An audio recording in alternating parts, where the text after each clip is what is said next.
enlightening. You know, the air up there, it's pretty interesting.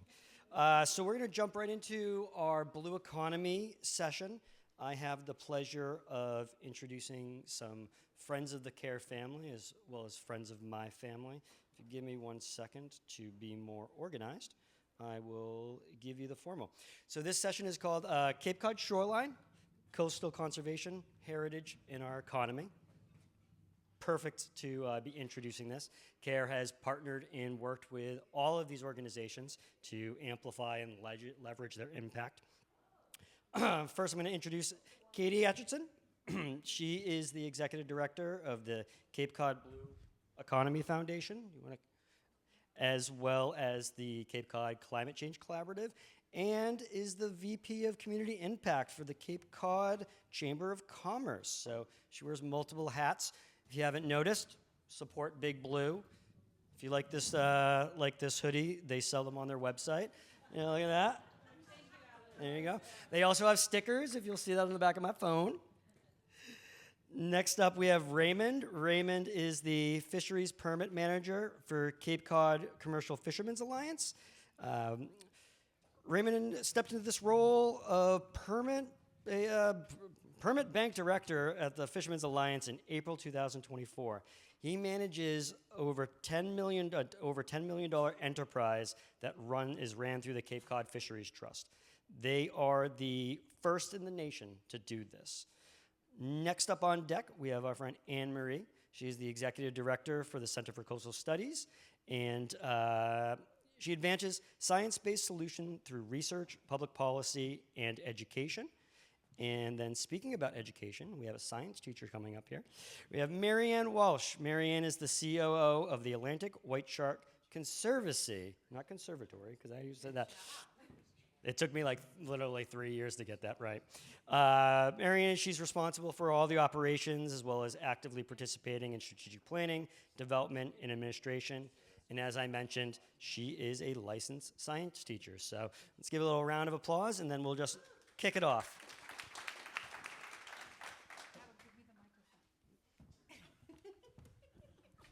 Thank you so much, Adam. Thanks for the merch plug. As Adam said, I'm Katy Acheson, and I'm wearing my Blue Economy hat today. So I'm going to guide us through this conversation about conservation, heritage, and economy with these three incredible panelists, but I want to set the scene a little bit. Going back 445-ish million years to when horseshoe crabs scuttled around the shallows in this then unnamed ocean. 20-ish thousand years ago, you following? Ice Age glaciers melted, leaving behind sediment, and one such pile of rocks and sand is this peninsula that we stand on today. 12-ish thousand years ago, the people of the First Light, Algonquin, Wampanoag, and Nauset people lived seasonally on this land, farming and fishing in warmer seasons. 400-ish years ago, Europeans crossed the Atlantic. We'd named it by then, I guess. In those 400 short years, populations from around the world have been drawn to this sediment deposit called Cape Cod, including like everyone that raised their hand to say they flew here today. Thank you for coming. And so from this peninsula, we've contributed globally to industrial fishing, poetry, whaling, salt harvesting, canal building, bed and breakfast vacationing, LGBTQIA plus pride celebrating, recreational boating, TV and blockbuster movie setting, deep sea discovery, marine life saving, and so much more. That's the Blue Economy. And the mission of the Cape Cod Blue Economy Foundation is anchored in finding the word of the day, balance. Finding the balance between growing our economy with a focus on protecting and promoting the water and our coastal resources. So here with me today, I'm going to introduce you all to, I'm going to let you all introduce yourselves to this group. Introduce yourself, an overview of your work, and how it intersects your work with tourism and with conservation. So Ray, why don't you go ahead first? Sure. My name's Rowell. I work at the Fishermen's Alliance based in Chatham. We represent a broad range of fisheries here on the Cape. I myself worked on state water surf clam boats for about 5 years and oyster draggers in Wellfleet Harbor prior to working at the Alliance. My main role there is managing the permit bank, which provides quota access to local fishermen to the fishing grounds, surrounding Cape Cod.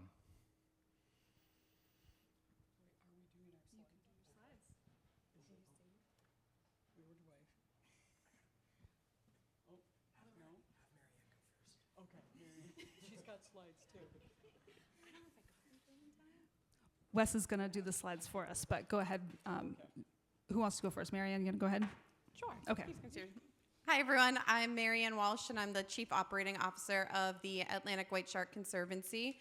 We are a nonprofit organization based in Chatham here on the Cape, and we are working to support and lead white shark research, public safety, and education to inspire white shark conservation.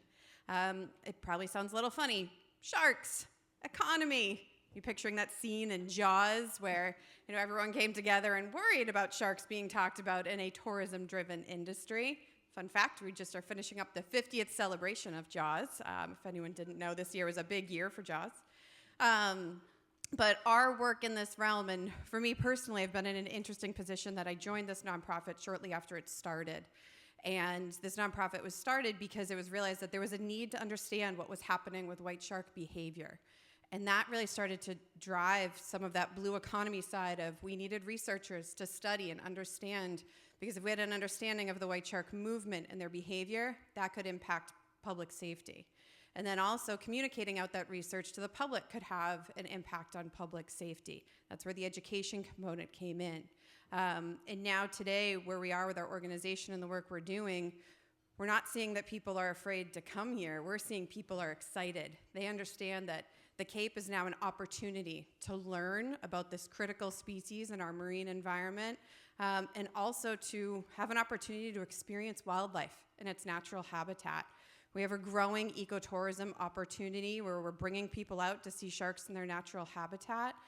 We also have a museum where we're educating the public about the importance of the marine life we have off our coastline, and we're seeing about 15,000 visitors annually to that museum. The slides are up. Do you want to show your slides? It's okay. I went through it without them. Nice job. All right. Oh, this is on. I've got just a couple slides. So again, I'm Anne-Marie Runfola, and I'm the Executive Director of the Center for Coastal Studies, which is located in Provincetown. We have 50 staff members, and we work locally, and we also export everything that we learn and develop expertise in around the nation and the world. It's the little engine that could. And our mission is to understand, protect, and preserve the marine ecosystems, our coastal environments, for the benefit of all of us. And we do that through research, rescue, and education. And so 49 years ago, 3 PhDs came back home to their home area and wanted to do science that mattered to their communities.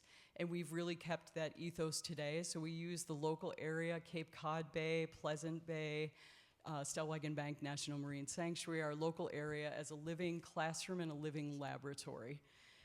We work to solve problems together with lots of our partners sitting right up here, and many of you in this audience as well, in order to have resilient, sustainable communities solve our problems together.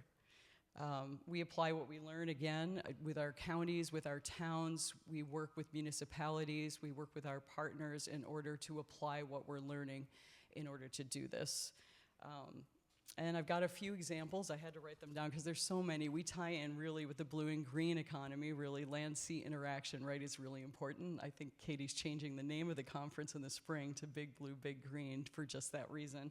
But a few of them, everything we do forms the basis of the support for a healthy ocean and healthy coasts and healthy communities. So a few examples of that, and we have a marine geology department, and we do things like storm tide pathways, and we have a website called Map That Cape Cod, so you can look that up, mapthatcapecod.org, I believe it is. These are for individuals and communities and also for the municipalities to see lots of our data in one place and be able to make good decisions about them. For the benefit of our community members who live here, work here, and also our visitors as well. So to understand how to plan for the future, make good management decisions. What's happening with the sediment, what's happening with inundation and storm tides, etc. We've got a humpback whale program, which is one of our marine mammal department programs, and we contribute mightily to the Gulf of Maine catalog. That's lineage, individuals, how are they all doing, where are they when they come from the Dominican Republic up here. People, as you know, how many of you have been on a whale watch here and here? Yeah, some? Okay, everywhere. So anyhow, we really depend on that. That's a huge driver. In New England and maybe a little bit farther down, there's about 500,000 people that are reached every year. So we work hand in hand with the whale watch industry. I'll talk about that a little bit more.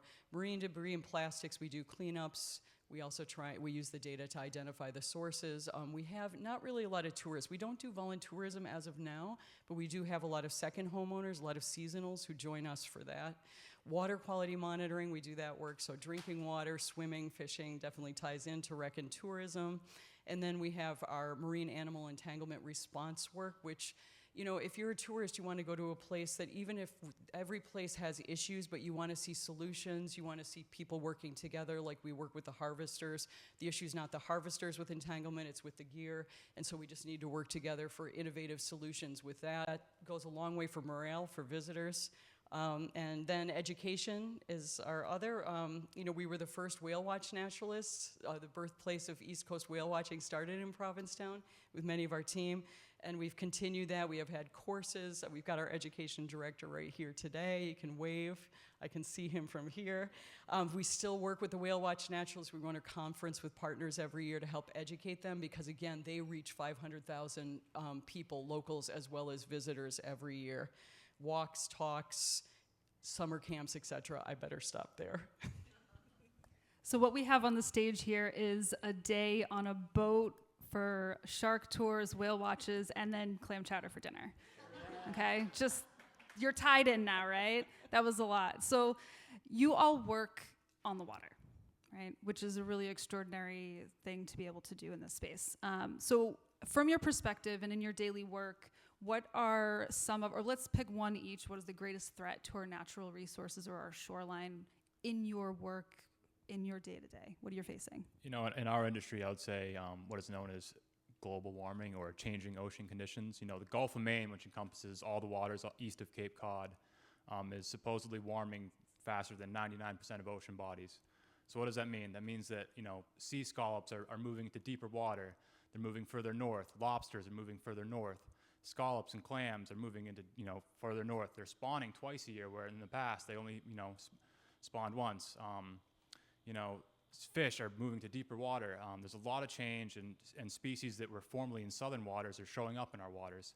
So from a management perspective, it's difficult to come up with management plans when the science is always behind these conditions that are changing so quickly.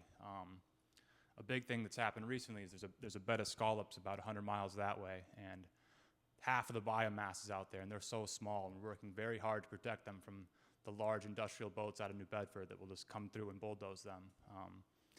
And again, now that the spawning is occurring twice a year instead of once a year, we have all kinds of research projects with our partner organizations to understand these trends and how these scallops are, you know, just having different population swings throughout the years. Here. Climate change. Yeah, things are happening rapidly. We're trying to keep up. We're trying to have systems, decision-making processes, as much as we can to stay nimble, to be prepared ahead of time, to think of different scenarios, to have contingency plans, and to really bring the communities along with all of us to do that. You know, we have several feet a year of loss for erosion in our area. So as far as just that alone, the really quick changes, more storms, the strength of the storms is increasing. So for residents as well as visitors, those are issues just as far as safety, as far as livelihood, as far as being able to work here. The animals we depend on right now for rec and tourism, as well as the system as a whole, the healthy environment as a whole, are changing. And yeah, I could go on.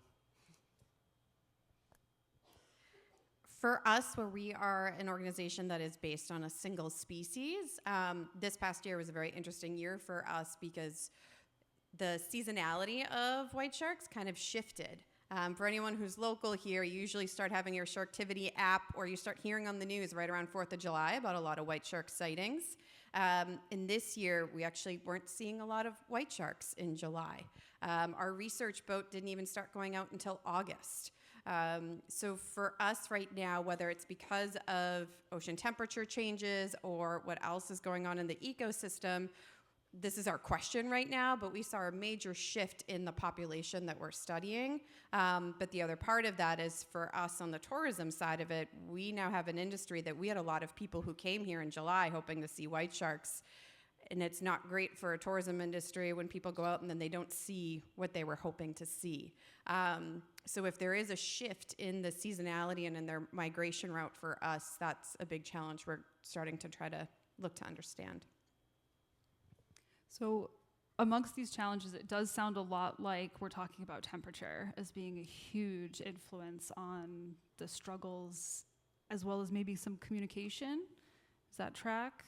It's hard to know exactly what's going on under the water when you're on land, right? Yeah. So our organization actually has a program where we have these CTD sensors that we've outfitted some 100 plus boats all throughout New England, and it gathers real-time data, temperature, depth, salinity, and all over the eastern seaboard, and that data is very invaluable for science and those folks, but it's valuable for the fishermen who want certain conditions when they're targeting a certain species. So that's a huge resource, right? Having that data. What other resources are missing, or policies or opportunities that would help with the struggle of the changing temperature of the water in particular? Or in the seasonality shifting of your marine demographic, not lining up with the land demographic, what are resources that would benefit and help resolve that challenge? Well, for us in the commercial fisheries, it's stock assessments. For sea scallops and groundfish, which were traditionally targeted here on Cape Cod, they come up with stock assessments each year to tell you how many fish are in the ocean and how many scallops are in the sea. And that enables scientists to determine how many can be sustainably harvested in a given year without affecting the spawning stock biomass of the species, and allow it to keep a stable population. So there's always been a little bit of a disconnect between scientists and fishermen. Fishermen want to claim there's so many fish in the sea, and scientists come up with their surveys and say there's only so many. We don't want you taking too many to hurt the overall health of the population. So what we're really pushing for is collaborative research that involves both the fishermen and the scientists working together to come up with a more definitive answer of how many fish and shellfish are out there.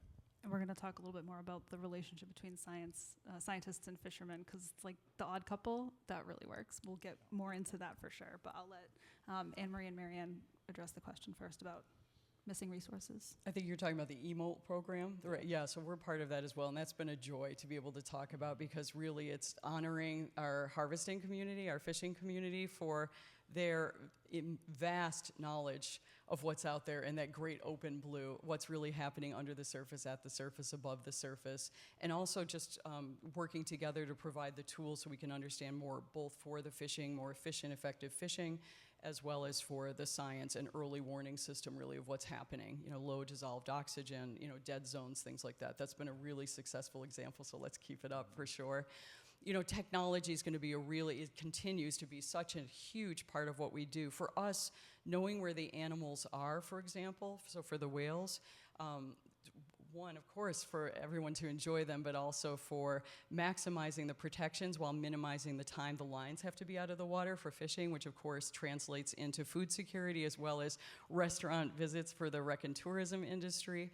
So finding ways, we do aerial surveys, we do boat surveys, there's acoustic microphones in the water, all kinds of things. So people are looking at infrared sensing, all kinds of technologies to make that more efficient, to see a farther area, to know where the animals are, to protect them, and also to help the rec and tourism industry know where they are as well.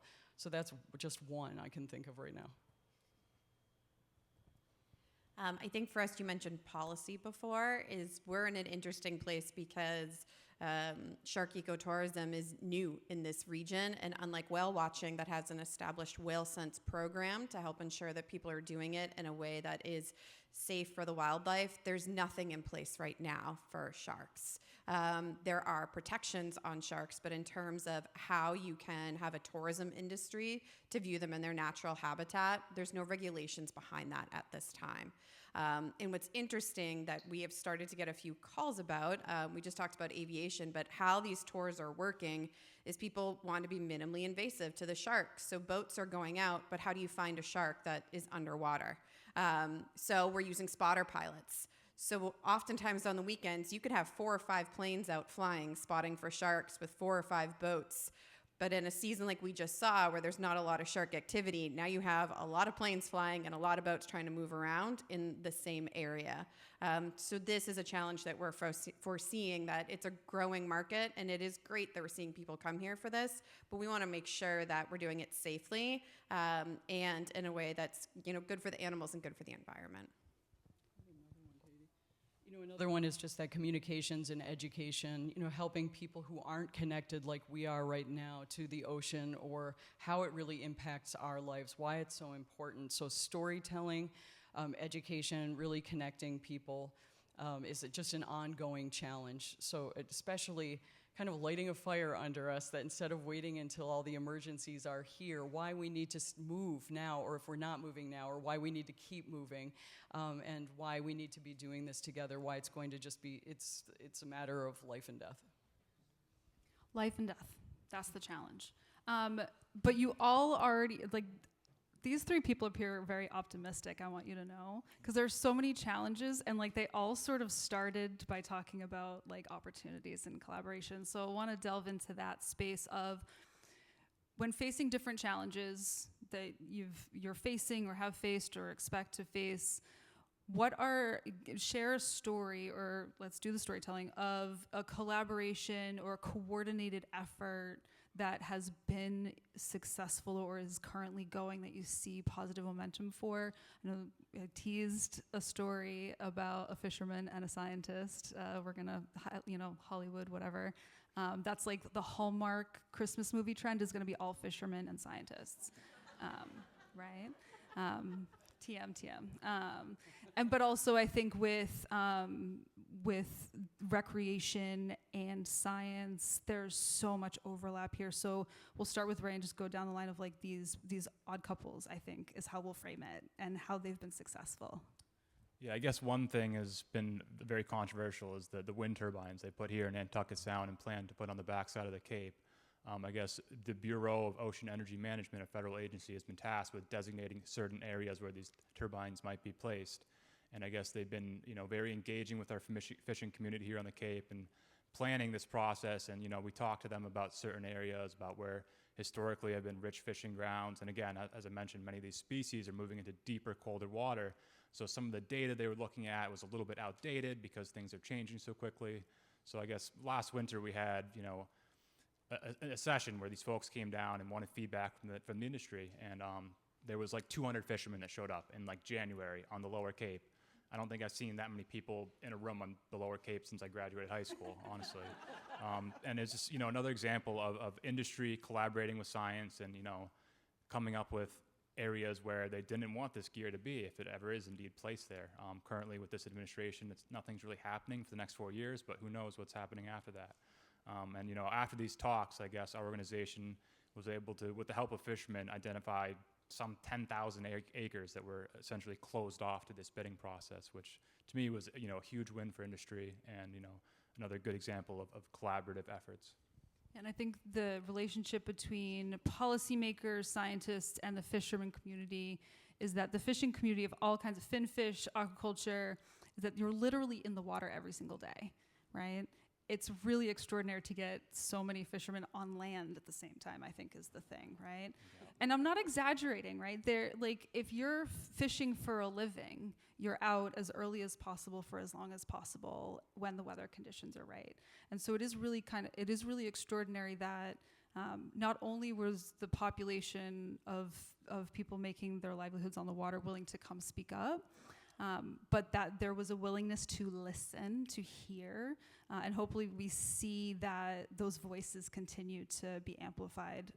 It's really going to the front lines of, ask a fisherman about climate change, and they might not necessarily answer you about climate change, but they're going to tell you what species they used to catch, how many, how few they are now, and what they're trying to catch now, and they're fighting with everyone in Connecticut over dogfish, right? So that's a really, really extraordinary example of bringing like all three of those pieces into the mix. Thank you. Marianne. Marianne, did you want Marianne? Oh, we got an Anne-Marie and a Marianne. I'm so sorry. It was about time. The one with the hyphen. Was that me? So many good examples. I won't call us the odd couple at all, but fishing is always a great example for us to use, when we talk about science as well, because that's really, part of our ethos is really, we work in this, we should be in tandem together. We all have expertise. We all have our areas of things that we bring. We can't afford to not work together. So EMOLT was one of those examples, those sensors. Another one is our derelict fishing gear. And we are able to get grants together with the fishing community from NOAA, from the state, sometimes from foundations, et cetera, to collect this derelict fishing gear, sometimes with diving, sometimes it's on shore. In general, the fishing community doesn't want to lose their gear. It's expensive, et cetera, but storms, boats run over the gear, there's storms, et cetera. So it continues to fish as ghost gear, and so that, of course, we all agree on trying to minimize that, as well it just junks up the shoreline. So we've, I don't know, thousands and thousands and thousands of pounds. I should know how much it is, but I just saw a figure, but anyhow, of ghost gear, or of derelict fishing gear taken out, working together on fishing vessels very often with our team, with volunteers, et cetera. So that's a really good win-win. And I would say another pairing that Center for Coastal Studies has been working on, and increasingly, is with our Mashpee Wampanoag community and also the Aquinnah. So doing a summer camp together. We've had some walks and talks led by members of the tribe, so really centering them and supporting them, rather than us inviting them to join something that we're doing. So we just had a talk on My Family Whale, really the history and perspective and stories of the relationship between the tribe and whales. We've had Indigenous Lands Walk, including going to Pilgrim Heights and doing a walk with the two-eyed way of seeing, some different perspectives. We really need to work together. We need to learn from each other, and that great respect, build that respect.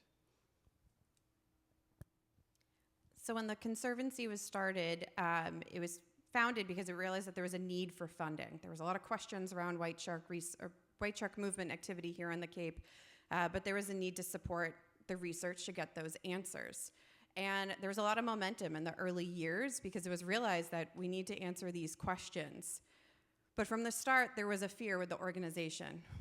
What happens as a conservation group if someone dies because they get bit by a shark? And in 2018, that happened. And so at that time, we've been using the word collaboration.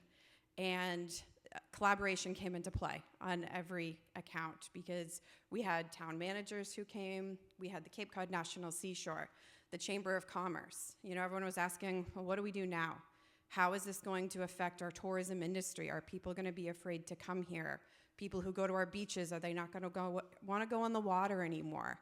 How are we going to frame the conversation around sharks now that this has happened?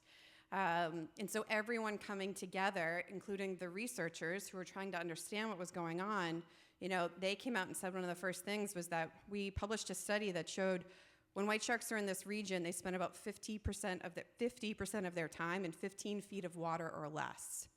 So for the folks who manage our beaches, that was an instant wake up of, that means these sharks are really in our recreational swimming zones. We need to change how we're talking about this, and we need to make people more aware. And that is then when you saw a shift in the signage at our beaches here. If anyone heads out to the Outer Cape while you're here, you'll see these big signs that say, warning, sharks are feeding in these areas. And there was pushback at first, right? Because there was, are we now scaring people? Is this too real of what's going on? But as everyone came together, there was this understanding of we have to be transparent. We are using research-based information, right, to put these signs together. We are sharing the actual data from the scientists. So if we know this, we need to share it out with the public. And so it just got this messaging around all of that, of using the science to communicate to people so they had an understanding of what's going on off our coastline, and then they could choose how they're going to use our waters recreationally. And at the same time, because we were all working together, it was how do we be real, but also how do we share that this is a unique thing that we have here. In the Northwest Atlantic, the Cape is the hotspot. It is the place we have access to these animals, to have these ongoing research projects. It is also a place where people can come and view this incredible wildlife in its backyard. And in an industry that was already formed a lot around the marine life, you know, if we already have people coming here for whale watches, they're probably going to be interested in a shark watch as well. It can help drive what was already happening here. But it was all a collaborative effort. As I said, we worked with the chamber, we worked with individual towns, the Cape Cod National Seashore, our partners in research with the Alliance and the Center for Coastal Studies to really then look at how do we get this messaging out there so people have a clear understanding of what is happening off our coastline. You said signs. It wasn't just signs. You actually had people in active shark areas on beaches giving out like stickers. Like you weren't just talking, like you were engaging with people. Is that right? Can you talk a little bit about that movement? Yes. So one of our programs, so we use the phrasing, be shark smart. And so that is, you know, how we want people to know what's happening with white shark activity. We want them to know about the public safety resources. And so we have what we call the Shark Smart Beach Program. And in recent years, we've actually partnered with the Center for Coastal Studies Beach Program to be able to educate more people on the beaches. So they see these signs at the beach, and then they have questions. Well, what does this mean? For me, sometimes it's still amazing the amount of people who come here and don't understand, oh, I heard there are sharks here, but they don't actually know it's white sharks that are here. And then the face change once you say that and they realize that it's white sharks that are here. But so they have a lot of questions. So being the boots on the ground then and making ourselves available to answer those questions. And I want to carry on with this trend about really creating programs and products that connect directly to people. And specifically, right, you mentioned while we talked before this panel about the Fishermen's Alliance producing food. Yeah, so right around when COVID started, we came up with this chowder program where I worked on a fishing boat at the time, and with the restaurants closing and all the uncertainty that we faced, many fish buyers stopped buying. So immediately, many boats and fishermen were without jobs. So the Alliance started this, this group where they got the chowder, and they would buy dogfish, skate, sea clams, haddock, all locally sourced stuff, and they'd have a variety of chowders that started getting distributed to folks that were A, in need of food, but B, looking to eat something that was sustainably harvested locally. So this program has grown and evolved over time, and we have a variety of fishermen here on Cape catching these local species, and it's processed at Plennis in Boston, and then it's distributed all over Eastern Mass through the Greater Boston Food Bank, but a variety of other food banks locally, churches, schools, and other organizations. So it's been a win-win for the industry members, for the folks that are in need of food, and overall just a great program for the community. Yeah, Mary, I can see Anne-Marie's got like 1,000 things to go for it, girl. Well, I was just going to say that I've eaten gallons of it. It's delicious. There's at least 2 kinds, right? Yeah. 3. 3? Oh, maybe I haven't had all. It's highly recommend. And Anne-Marie, are there programs right now that really just touch the public directly? I know there's a lot going on at the center. Is there something in particular that you've been there for how many months now? I think about 8. Yeah. So through the summer, maybe, how was the center reached by visitors, families? What's something that people really gravitated towards? Well, we have a new one, which is really exciting, which is, for years, so again, as I said, the birthplace of East Coast whale watching was here. The Center for Coastal Studies had an early hand in that. We're the first naturalists, and then, Dolphin Fleet eventually became its own entity, which is our local Provincetown Whale Watch company, and we've partnered with them for years, but our team came up with a wonderful idea to do science in the harbor cruises. The company was deciding to try and do some shorter cruises to appeal to people who didn't want to go out for 3 or 4 hours, make that commitment, stay closer to shore. And so we did a pilot this summer, and it was fantastic. We had our educator, Jesse, and we had our SEAL researcher who also does marine animal entanglement response work, both as the interpreters on board, working with the naturalists, but really we were the main voice. It was, science from the center to the visitors who were out on board, and they were the most popular cruises. They had cruises all day long, harbor cruises, but the science in the harbor on every Friday in the pilot were by far the most popular. So we're working now on the plan for next year to expand those quite a bit, and we hope to keep that up. And that was just a great way to get the word out about what we're doing, tie it in with what the Whale Watch, what people are seeing when they're really emotionally open and ready for messages and excited. That's a really important time to reach people, and so we're taking advantage of that. Great program. And so I think, sort of wrapping up a little bit here, we have 3 examples of community and research and science-based organizations, policy organizations that have adapted to a seasonal and tourist-focused economy. 5.5 million visitors annually, right? That's a lot of people to reach. How many folks in the audience, because I don't know the stats here, are in any kind of marketing, DMO, destination tourism, hotel? Some, okay. And in all the places that you do your work, I think the Cape is a really extraordinary example of how organizations that are promoting visitation and recreation can and should reach this sort of partnership level with scientists, conservation. That's why you're all here, right? Is to bridge that divide between visitor experience, visitor action, and the sustainability of the reason why people are there in the first place, right? Because for almost every destination, it's because of something natural, organic, extraordinary. And so I think just 3 of the many organizations that exemplify that partnership and turning something like a threat or a challenge into an opportunity. So I am going to throw you all 3 to this crowd of people for a couple of questions. But Can I just add, Katy, before? Yes, please go. But on that note is that our 3 organizations actually a few years ago had a collaborative research project where, there was a lot of talk around how people feel about seals, how people feel about sharks, what they think they know, what's actually true. And so we worked with an incredible scientist, Dr. Jennifer Jackman from Salem State University, for a social science project to actually get that understanding. So I heard the talk earlier in one of them about what do you do when there's lots of different voices or you're trying to figure out how to tell the story. We came together. We worked on this project together to find the answers to figure out, well, what do tourists think? What do locals think? So we could all have that data as organizations to then move forward in how we are working with the community. And that was a really strong experience for all 3 of our organizations. Brilliant, yeah. And so before we turn it to this beautiful crowd of eager, everyone at this table looks like they're ready to talk about sharks. I can see you. I see you. Sorry to call you out, but not sorry. Are there any other points that you feel are relevant that you want to touch on before we pass it on? Just something I might have missed. Yeah, just speaking of tourism, we have this great program at the Chatham Fish Pier. Folks love coming there. There's a great observation deck. You can see boats coming and going all day long. You can see, the cuts, the Atlantic Ocean. People bringing in skates and dogfish, and there's a great platform up top. And we have this Pier Host program where there's semi-retired fishermen that are up there to answer everyone's dumb or not so dumb questions. Honesty.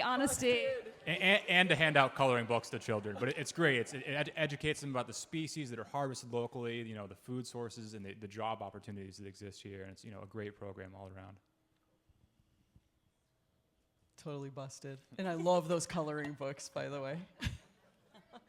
I love these events, and anything with the Cape Cod Chamber makes me really hopeful too. We have a chamber and the businesses in the chamber as members who have really embraced the fact that the environment is our economy. We're in this together. We are innovators. We are problem solvers. We've got to appeal to that value that we have together. And that together there's not anything we can't do, and that's just the biggest thing. We need all of you. Onward. I'm going to echo the togetherness that I just had a call with Jesse yesterday of we're all in a unique environment here. And so how we can learn from one another and support one another is, I think, what's going to help us to continue to thrive in this economy. Thank you all so much. And I know you're gonna hear from her in the next panel, but I wanna give some credit here to Wendy Northcross, if you don't mind giving a little wave, the shepherd of all of this collaboration. Wendy Northcross, synonymous with the Cape Cod Chamber, and really just an extraordinary, like I said, shepherd of bringing all of these different organizations together, having the foresight to create the Cape Cod Blue Economy Foundation. So thank you, Wendy, for my career and everything. So Wes, can I get a thumbs up if we got time for a couple questions? Okay. Two questions. Okay, so this table's gonna fight about who's gonna ask the 2 questions. Go for it. No questions? Are you sure? You're just really excited? You're gonna talk to everybody later? Who's got a question? Okay, Jill has a question. Do you want a microphone? You want a mic? This is what you're talking about. It's a learning book. Yep. Not a coloring book, a learning book. It's a learning book. It's a learning Excuse book. me. Here gave a grant for 2 years to work on this, so it's just. So another example of collaboration, right? Of having an organization about sustainable practice of visitors, taking care of the space, partnering with the Fishermen's Alliance to create education. I might have colored mine in. Did you learn anything? All right, one burning question. One burning question, anyone? Right all the way at the back, Dan. I was amazed when the question about what's the biggest threat, and yes, climate change is a huge one, but I'm really surprised that none of you said what's going on in Washington, D.C. right now. I knew. Damn it, Dan. I had it in mind, yeah. I guess my question would be indifferent, positive, negative, or what would you like to see? What could help? I guess the biggest impact that I've seen is, with the cuts to NOAA, fishermen are very dependent on NOAA for renewing permits, for answers to questions they have about their permits, what they can and can't do, for, even just transferring quota through an online portal. And, these cuts to NOAA and other federal agencies have had a huge impact in my day-to-day life, in our organization, but also for fishermen in their day-to-day lives as well. I mean, how are we going to let all of this go? There's got to be the political will, and it's got to come from us, and we still haven't figured out how to galvanize more of us and make more of an impact. It's an ongoing. I know there were some blips of hope yesterday, but that we've got a long way to go. No matter what, this is bipartisan, tripartisan, right? This is us. This is our life. This is our livelihood. This is, if you believe in, the intrinsic value of nature, great. This is for the animals, but it's also about us. So it's got to be the political will. We need to figure it out, and we need to make this not a partisan issue. This is not partisan. Also vilifying science. These are huge tools. Do we need to have other ways of knowing? Do we need to be able to communicate about it? Do we need to not look elitist? Do we need to talk about the why should this matter? Yeah, absolutely, we have a ways to go, but they're huge tools that we need to be able to use, and the vilifying of science is very concerning.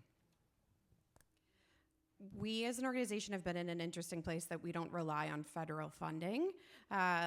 But for us, the conversation is really becoming, how do we diversify our existing revenue streams? Because for us as an organization, there is the very high, we're probably gonna see the impact on the trickle down. A lot of foundations are now going to support organizations, or they're saying that we're receiving federal funding, and so they might not give to other organizations anymore. That's where we could see that. So we are actually going through a strategic planning session as an organization right now, and diversifying revenue streams so we can continue to do the work is a big piece of that, and how we can be creative to be able to sustain the work that we're doing.